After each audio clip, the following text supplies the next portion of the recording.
"I am the last to surrender my rifle," declared Sitting Bull in 1881, his voice resolute as he stood, eagle feathers in his hair, gripping a coup stick atop a horse at Fort Buford. In 1876, his vision of 1,200 U.S. troops falling at Little Bighorn, foretold through a sun dance with 100 flesh sacrifices, rallied 10,000 warriors to crush Custer's cavalry. A Lakota chief revered by his people, he bore the weight of their survival against a nation's greed. How did this warrior, both prophet and protector, defy an empire of 7,000 soldiers? Born around 1831 near the Yellowstone River in what is now Miles City, Montana, Sitting Bull entered the world as Jumping Badger, the son of Returns Again, a respected Hunkpapa Lakota chief. His mother, known as her Holy Door, raised him among the 7 council fires of the Sioux Nation in present-day South Dakota. The Sioux, numbering around 25,000 by the mid-19th century, lived a nomadic life, following bison herds across the Great Plains. As a boy, Sitting Bull learned to track game, break horses, and wield weapons from horseback, skills critical to Lakota survival. Historians, such as Robert Utley, note that the Sioux's adoption of horses by 1800 transformed their culture, enabling swift hunts and warfare. Sitting Bull's early years, steeped in these traditions, shaped a leader who would embody the resilience of his people against overwhelming odds. Nicknamed Hokusni, or Slow, for his careful and deliberate nature, young Sitting Bull stood out not for speed but for thoughtfulness. Unlike peers who raced headlong into action, he weighed every choice, a trait that historian D. Brown describes as a hallmark of his later strategic genius. By age 8, he was observing tribal councils, absorbing the wisdom of elders who governed the Hunkpapa, a band of about 2,000 people. His methodical approach, far from a weakness, hinted at a mind capable of outwitting enemies. This early reputation for caution, as noted in oral traditions recorded by Stanley Vestal, set him apart as a boy destined for leadership, even if his physical agility lagged behind his peers. At age 10, Sitting Bull joined the Hunkpapa's annual buffalo hunt, a critical event for a tribe reliant on bison for food, clothing, and shelter. During the hunt, he killed a young bison, a feat requiring skill with a bow and horse, given that a single bison could weigh up to 2,000 pounds. Instead of claiming the meat, he distributed it to the tribe's elders, who numbered about 200 and could no longer hunt.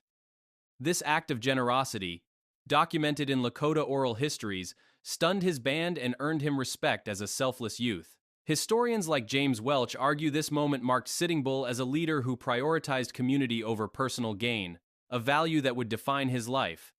Around the same age, Sitting Bull undertook his first vision quest, a sacred Lakota rite marking the transition to manhood. Guided by elders, he fasted for up to 4 days on a high bluff, praying to the Great Spirit. Lakota tradition, as explained by scholar Joseph Epes Brown, holds that such quests often yield visions of animals or spirits guiding the initiate. Though details of Sitting Bull's vision remain sacred, oral accounts suggest he saw himself as a warrior leading his people to victory. This spiritual experience, witnessed by approximately 50 tribal members, cemented his destiny as a leader, grounding his later actions in a profound connection to Lakota spirituality. At 14, Sitting Bull proved his courage in a raid against the Crow, a rival tribe numbering around 3,000. Riding alongside his father and Uncle Four Horns, he performed a counting coup, striking a Crow warrior with a coup stick without killing him, a daring act of bravery celebrated by Plains tribes. Witnessed by 20 Lakota warriors, this feat, recorded by historian Robert Larson, earned him the name Tatanka Yotake, or Buffalo Who Sits Down, bestowed by his father during a feast attended by 300 Hunkpapa. The name, symbolizing the buffalo's stubborn strength, reflected his growing reputation. Returns Again also gifted him an eagle feather, a horse, and a buffalo hide shield, marking his transition to a respected warrior.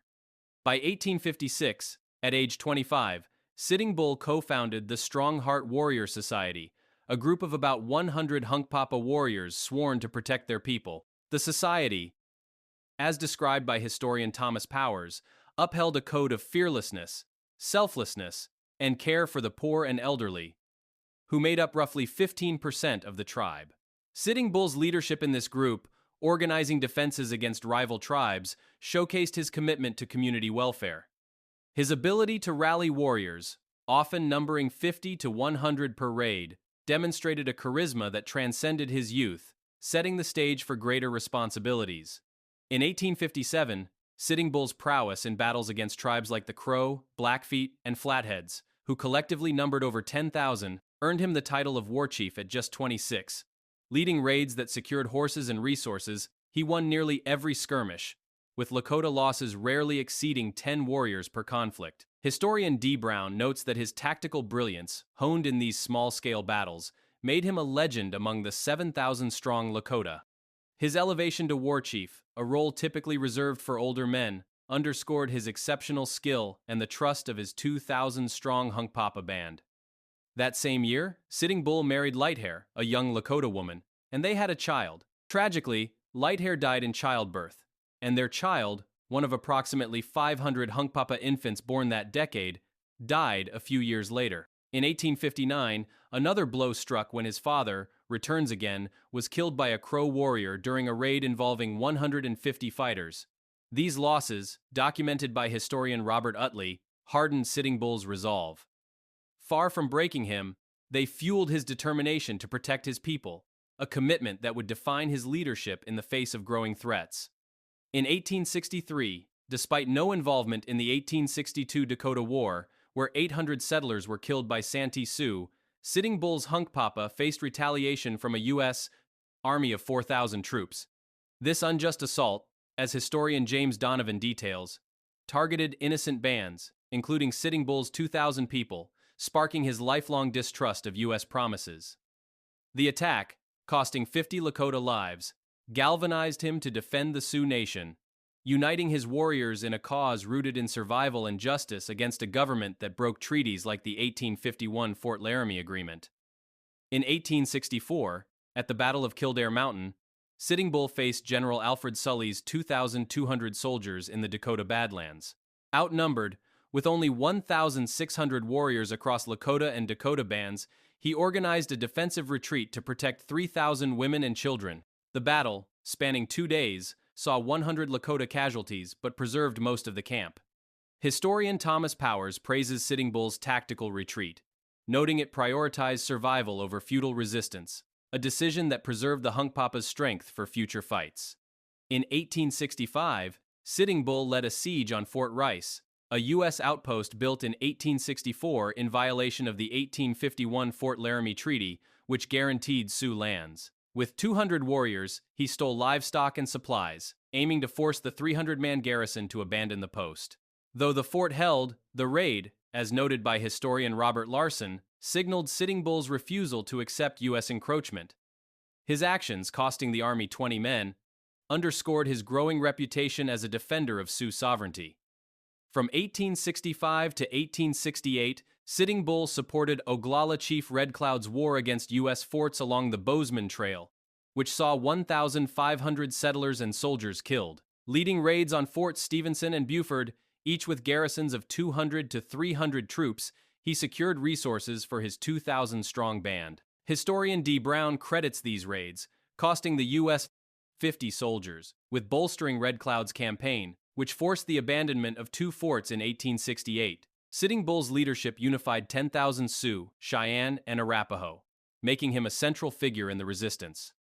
In 1874, the discovery of gold in the Black Hills, confirmed by Lieutenant Colonel George Custer's expedition of 1,000 men, unleashed 1,500 miners onto Sioux lands, violating the 1868 Fort Laramie Treaty. Sitting Bull, leading 2,000 Hunkpapa, rejected U.S. offers to buy the land, valued at $6 million. Historian James Welch notes his raids on 50 mining camps as a fierce defense of sacred territory, escalating tensions as the U.S.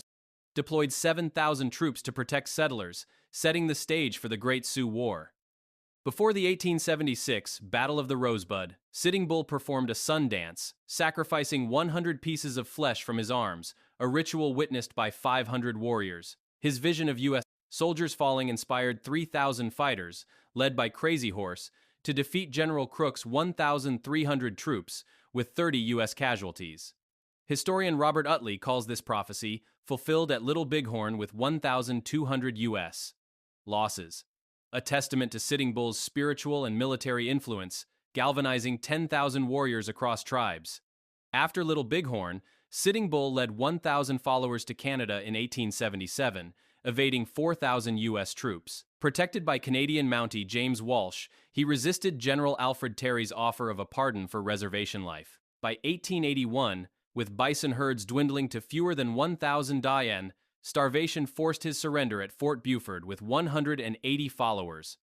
Handing over his rifle, he declared himself the last to yield, a moment historian Thomas Powers cites as a poignant symbol of Lakota defiance against a nation of 50 million. Sitting Bull's journey, from a thoughtful boy to a chief who shook an empire, weaves a tale of courage and sacrifice for the Lakota. His final stand in Canada, with only 180 followers against a dwindling bison herd of fewer than 1,000, reflects a heart devoted to his people's survival. His tragic death in 1890, shot by reservation police fearing his influence over 10,000 Sioux, sparked grief that fueled the Wounded Knee Massacre, where 300 Lakota perished. His legacy endures as a beacon of native resilience, a warrior who gave everything for his nation's sovereignty. What might our world learn from Sitting Bull's fight to preserve his people's way of life against a force of 7,000 soldiers determined to erase it?